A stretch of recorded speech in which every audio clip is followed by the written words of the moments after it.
Hello friends, आज हम 12वीं के भौतिक शास्त्र का चैप्टर 13 नाभिक का अध्ययन करेंगे। इसमें से 3 अंक के प्रश्न पूछे जाते हैं। तो इसमें जैसे सबसे पहले प्रश्न है, इसमें ज़्यादा कुछ नहीं है, थ्योरी ज़्यादा पूछे गए हैं। व्यंजक इसमें से बहुत कम, एक आध बार भले आया होगा, बाकी व्यंजक नहीं पूछे गए हैं। तो हम इसमें थ्योरी ज़्यादा याद कीजिएगा। अल्फ़ा बीटा और गामा किरणों की तुलना कीजिए। तो इसको हम लोग दूसरे तरीके से बोल सकते हैं कि अल्फ़ा बीटा गामा किरणों की विशेषता लिखो। तो मैंने तुलना के रूप में विशेषता लिख दिया गया है। अल्फ़ा किरण धनावेशित होता है, ये बहुत सरल सा लिख है, इसको आसानी से पढ़ सकते हो। विशेषता बोले, जैसे अल्फ़ा किरण की विशेषता बोलेगा तो ये 3 पॉइंट को लिखेंगे। बीटा किरण की विशेषता बोलेगा तो इसके 3 पॉइंट लिखेंगे। गामा किरण की विशेषता बोलेगा तो इसको 3 पॉइंट लेंगे। तो तीनों सेट में अलग अलग विशेषता पूछ सकते हैं, इसलिए याद करना जरूरी है इसको। ओके, फिर इसके बाद आता है दूसरा प्रश्न है, नाभिक की संरचना समझाइए या नाभिक की विशेषता लिखो। ये भी इम्पॉर्टेंट प्रश्न है, कई बार पूछे गए हैं। तो नाभिक की संरचना, तो भाई नाभिक की संरचना के बारे में तो जानते ही हैं, है ना। क्या जानते हैं नाभिक की संरचना के बारे में? कि नाभिक में हाँ, जैसे ये हमारा कोई परमाणु है, परमाणु के बीच में जो हार्ड वाला यानी कि ठोस भाग होता है उसको हम लोग क्या बोलते हैं? नाभिक। तो नाभिक में क्या होता है? परमाणु का संपूर्ण द्रव्यमान केंद्रित होता है, यहीं पर पूरा द्रव्यमान केंद्रित होता है। इस बारे में, और नाभिक में प्रोटॉन और न्यूट्रॉन पाए जाते हैं और परमाणु के चारों इलेक्ट्रॉन चक्कर लगाता है। इस बारे में थोड़ा सा इस प्रकार से लिख देंगे।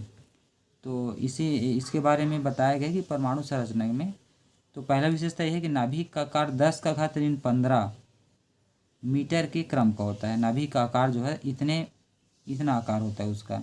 दूसरा है, प्रत्येक नाभिक का घनत्व एक समान होता है। जितने भी नाभिक होगा घनत्व एक समान। इस प्रकार से छोटी छोटी लिखा गया है। और नाभिक की विशेषता में प्रोटॉन, न्यूट्रॉन, इलेक्ट्रॉन की विशेषता भी अलग से पूछ देंगे तो लिख देंगे। 2-2, 3-3 पॉइंट में लिख दिया गया है, इसको याद कर सकते हैं। ओके, इसमें ज़्यादा समझाने वाली बात नहीं है। उसके बाद प्रश्न आया कि द्रव्यमान क्षति क्या है और निम्न अवस्था में नाभिक का द्रव्यमान सदैव उसके घटक न्यूट्रॉन और प्रोटॉन के द्रव्यमान से कम होता है, क्यों? मतलब ये पूछ रहा है कि द्रव्यमान क्षति किसे कहते हैं और न्यूट्रॉन और प्रोटॉन के द्रव्यमान से कम क्यों होता है, जो ओरिजिनल जो नाभिक का द्रव्यमान होता है वो। तो पहले द्रव्यमान क्षति क्या है उसको परिभाषा देख लेते हैं।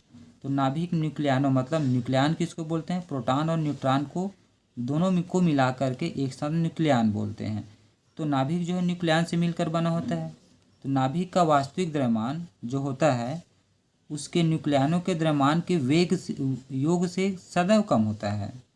मतलब नाभिक का जो वास्तविक द्रव्यमान होगा वो न्यूक्लियान मतलब प्रोटॉन और न्यूट्रॉन का जो टोटल द्रव्यमान होगा उससे कुछ कम होता है। इस कमी को ही बोलते हैं द्रव्यमान क्षति। अब उसके बाद द्रव्यमान क्षति के लिए सूत्र की स्थापना बोल रहा है। तो द्रव्यमान क्षति की सूत्र स्थापना नहीं, बस सूत्र बस लिखना है। तो द्रव्यमान क्षति का सूत्र होता है m बराबर ZMP प्लस A - Z और Mn। तो यहाँ पे MP क्या है, A क्या है, Z क्या है, Mn क्या है, उसके में यहाँ पे बताया गया है। ठीक है, वैसे ये उतना इम्पोर्टेंट नहीं है। 2022 भी में जरूर पूछा गया है, सूत्र की स्थापना करो करके पूछेगा तो ये सूत्र याद रखेंगे। फिर इसमें बताना है जहाँ Z क्या है, MP क्या है, A क्या है, Mn क्या है, ये बस बता देना है। ओके, फिर दूसरा सवाल उसका था कि द्रव्यमान में क्षति क्यों होता है, ये बताना था। तो आइंस्टीन के द्रव्यमान ऊर्जा तुल्यता समीकरण E बराबर AmC के अनुसार द्रव्यमान की क्षति कि यह क्षति जो है जब नाभिक बनता है, जब कोई नाभिक बनता है ना, तो उस समय ऊर्जा का मुक्त होता है, जिसके कारण से द्रव्यमान में क्षति होता है। जब नाभिक का निर्माण होता है ना, उस समय ऊर्जा क्या होती है, निकलती है, जिसके कारण से द्रव्यमान में कमी हो जाती है, जिसको द्रव्यमान क्षति कहा जाता है। ठीक, इस प्रकार से परिभाषित कीजिए। कई बार पूछा गया है, मॉडल में भी दिया गया 2024 का। जैसे बंधन ऊर्जा क्या है, तो नाभिक के न्यूक्लियन को एक दूसरे से अलग करने के लिए, देखो कितना है, नाभिक के न्यूक्लियनों को, न्यूक्लियन मतलब प्रोटॉन और न्यूट्रॉन को एक दूसरे से अलग करने के लिए जितनी ऊर्जा की आवश्यकता होती है उसको हम बोलते हैं बंधन ऊर्जा। और बंधन ऊर्जा का सूत्र होता है E के बराबर mc²। ओके, रेडियो एक्टिव तक परिभाषा लिखो बोल देगा, ऐसे ही आएगा टिप्पणी लिखो करके 1.5 नंबर में 3 नंबर का। इसी प्रकार से अक्सर पूछे जाते हैं।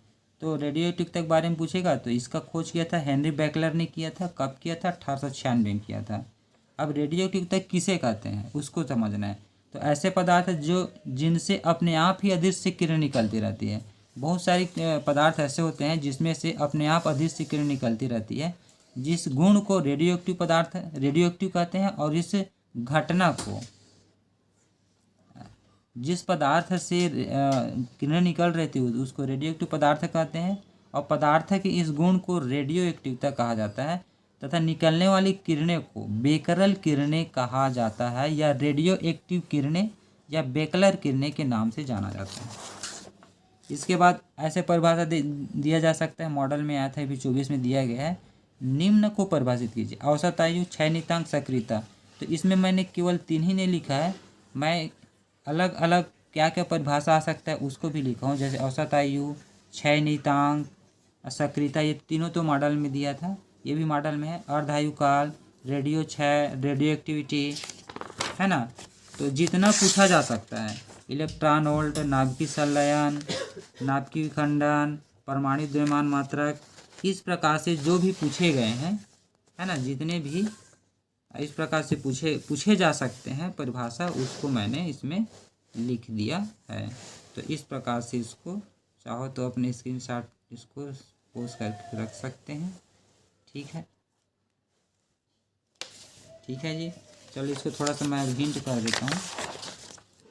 औसत आयु, तो किसी रेडियोएक्टिव पदार्थ की औसत आयु समस्त परमाणु के योग, ये देखो समस्त परमाणु के योग और परमाणु की कुल संख्या का अनुपात होता है। तो इस ये कहाँ क्या लिखा है उसको हमको ध्यान नहीं देना है, हम तो ध्यान किस में देना है, इसको देना है कि किसी रेडियोएक्टिव पदार्थ की औसत आयु समस्त परमाणुओं का योग और परमाणुओं की कुल संख्या का अनुपात होता है। बस ये हो गया इसका परिभाषा। मात्रक क्या होता है, सेकंड होता है। ठीक, इसी प्रकार से क्षय नियतांक की परिभाषा लिख लेंगे, और क्षय नियतांक का मात्रक होता है प्रति सेकंड। सक्रियता किसे कहते हैं, बहुत आसान शब्दों में लिखा गया है, किसी रेडियोएक्टिव पदार्थ के क्षय होने की दर को सक्रियता कहते हैं, और इसका मात्रक बैकरल होता है। ये याद रखना है कि जो बुक में या परीक्षा बोर्ड परीक्षा साल में दिया होगा उससे बहुत आसान शब्दों में इसको लिखा गया है, ताकि स्टूडेंट बहुत जल्दी याद कर सकें।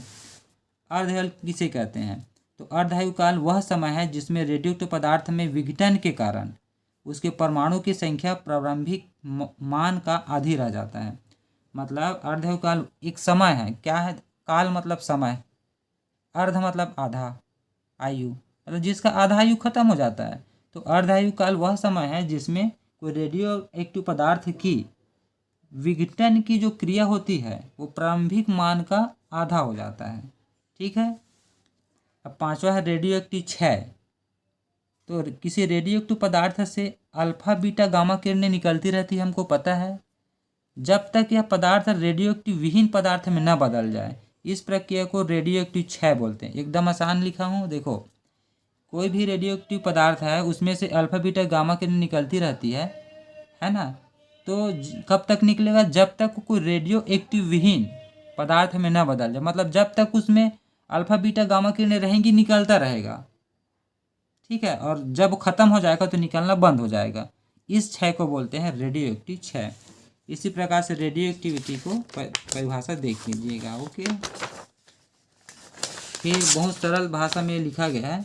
इलेक्ट्रॉन वोल्ट एक बार पढ़ोगे सब समझ में आ जाएगा। नाभिकीय संलयन, ठीक है, ये अब याद करना, नाभिकीय विखंडन भी मॉडल में दिया गया है। ओके, ये नहीं, परमाणु द्रव्यमान मात्रक ये नहीं दिया गया है, चाहो तो इसको छोड़ सकते हो। ठीक है। उसके बाद आता है नाभिकीय बल किसे कहते हैं। दो अभिलाक्षणिक गुण लिखिए, ये बहुत आसान शब्दों में लिखा गया है, आसानी से याद कर सकते हैं।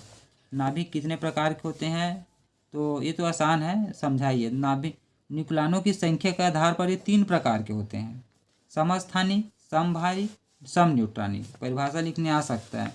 समस्थानिक, एक ही तत्व के ऐसे परमाणु जिसके परमाणु क्रमांक समान हो लेकिन परमाणु भार अलग अलग हो, समस्थानिक कहते हैं। जैसे हाइड्रोजन का परमाणु क्रमांक इन तीनों में समान है लेकिन परमाणु भार इसमें 1 है, इसमें 2, इसमें 3, इसको हम लोग बोलेंगे समस्थानिक। समभारिक यानी कि सम माने बराबर, भारिक मतलब भार, जिसमें परमाणु भार समान होते हैं, परमाणु क्रमांक अलग अलग होता है। देखो इसमें परमाणु क्रमांक 20 है, भार 40 है, इसका परमाणु क्रमांक 18 अलग अलग है लेकिन भार एक ही है, 40-40, देखो तो समभारिक है। इसी प्रकार न्यूट्रॉन समान होगा तो सम न्यूट्रॉनिक बोलेंगे। ठीक, अब आता है इसका गणितीय व्यंजक। तो गणितीय व्यंजक के लिए अलग से वीडियो बनाएंगे। Okay, thank you.